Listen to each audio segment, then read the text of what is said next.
Assalamualaikum warahmatullahi wabarakatuh. Waalaikumsalam warahmatullahi wabarakatuh. Bismillahirrahmanirrahim. Alhamdulillahi rabbil alamin. Wassalatu wassalamu ala ashrafil mursalin, imamil muttaqin, sayyidil ghurril muhajjalin, wa ala alihi wa ashabihil mujahidin at-tahirin, amma ba'du. Saudara-saudara kaum muslimin rahimakumullah. Satu hari ketika seorang ulama besar bernama Al-Imam Al-Faqih Abu Lais tengah berjalan-jalan di dekat kota Basrah,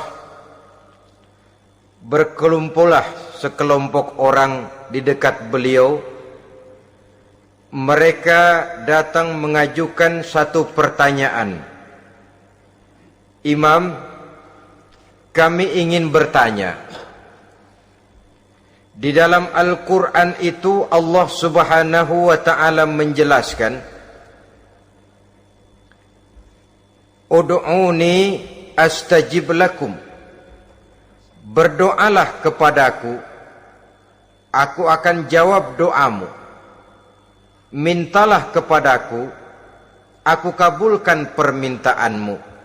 Itu dan begitu janji Allah di dalam Al-Quran. Kami, kata orang-orang tadi, sudah lama berdoa kepada Allah. Tapi kenapa sampai sekarang doa kami ini belum dikabulkan? Katanya, ud'uni astajib lakum. Kalau kamu berdoa, aku jawab, aku penuhi, aku kabulkan doamu. Itu janji Allah. Kami sudah lama berdoa pagi, sore, siang, malam. Nyatanya sampai sekarang doa kami belum dikabulkan. Ini bagaimana? Apa ayat Quran salah? Apa Tuhan lagi lempengan nggak denger?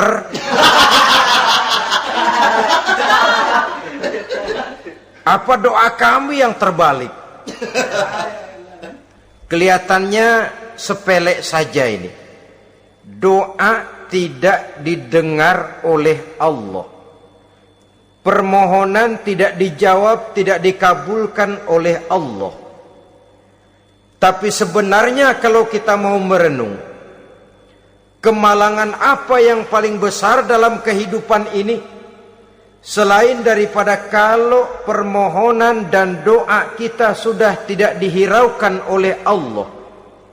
Artinya hidup sudah tidak diopeni oleh Allah.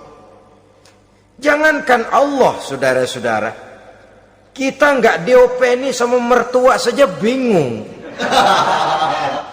Ini mertua diem aja, kalau saya salah apa salahnya, kalau ada yang dikepengenin apa kepengenannya, boyak ngomong kenapa diem begitu. Ini tidak diopeni oleh Allah. Kemalangan apa yang lebih malang selain daripada kalau doa sudah tidak didengar oleh Allah? Itu sudah kemalangan yang paling malang, lebih malang dari kota Malang saya kira.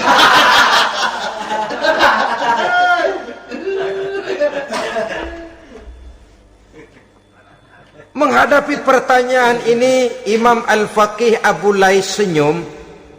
Lalu beliau berkata, tuan-tuan, tahu kenapa doa tuan-tuan tidak dijawab, permohonan tidak dikabulkan? Allah sudah tidak memperdulikan tuan-tuan ini. Kami tidak tahu, Imam, maka kami bertanya. Begini, hati tuan-tuan itu mati. Dari hati yang mati, channel tidak nyambung kepada Allah. Dari channel yang putus tidak ada getaran strom, bagaimana akan timbul gejala? Hatimu mati, jadi pantas kalau doa tidak dikabulkan, permohonan tidak dipenuhi, doa tidak terjawab, hatimu mati. Saudara-saudara kaum muslimin, dari hati yang mati ini, getaran tidak akan sampai ke hadratullah azza wa jalla.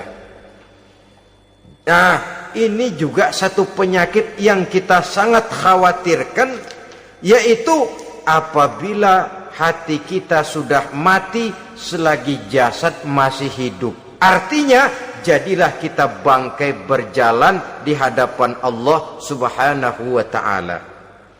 Sementara kita sangat disibukkan dengan menggali berbagai macam jenis obat penangkal penyakit zahir, dan kita kurang perhatian untuk mencari obat penangkal penyakit batin yang kalau diserang penyakitnya menghancurkan kehidupan abadi di akhirat nanti. Perkembangan ilmu kedokteran nyata benar diikuti dengan perkembangan jenis-jenis penyakit.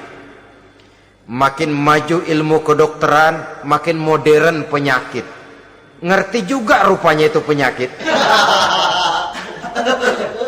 Dulu kita tidak kenal yang namanya AIDS. Kita tidak tahu yang namanya liver. Kita tidak kenal yang namanya stres. Paling yang banyak cika, masuk angin, dan sebagainya. Tapi baiklah, penyakit-penyakit batin yang menyebabkan hati menjadi mati, dan dari hati yang mati, doa tidak naik, tidak didengarkan oleh Allah subhanahu wa ta'ala. Nah, kata orang-orang tadi, yang menyebabkan hati kami mati ini apa, Imam? Beliau menjawab, pertama, araftumullaha wa lam tu'tuhu haqqahu. Yang menyebabkan hatimu jadi mati, pertama, kamu kenal benar kepada Allah, tapi haknya untuk disembah, kewajibanmu untuk menyembah, tidak pernah kamu laksanakan. Bagaimana Allah tidak akan jauh dari kita kalau kita tidak akan mengadakan pendekatan kepadanya? Dan pendekatan kepada Allah hanya bisa kita tempuh melalui jalur kegiatan ritual ibadah. Allah akan terlalu jauh apabila kita hanya membicarakannya lewat filsafat dan renungan yang mendalam. Tapi Allah akan dekat dan terasa hadir dalam hidup apabila kita dekati ia dengan pelaksanaan ibadah kepadanya. Kamu kenal Allah, tapi hakmu untuk menyembah, kewajibanmu untuk menyembah, haknya untuk disembah, tidak pernah kamu laksanakan. Kalau soal Allah kita kenal bukan main. Bahkan tidak hanya kita mengajarkan kenal juga kepada anak-anak kita. Kalau ditanya siapa pencipta matahari, bulan dan bintang? Allah. Siapa pencipta lautan, gunung, hutan belantara dan sungai-sungai? Allah. Siapa pencipta bumi, matahari dan sebagainya? Allah. Sembahyang apa enggak? Bagaimana nanti?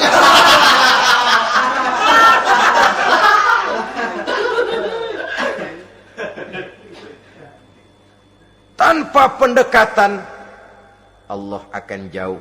Apabila Allah jauh,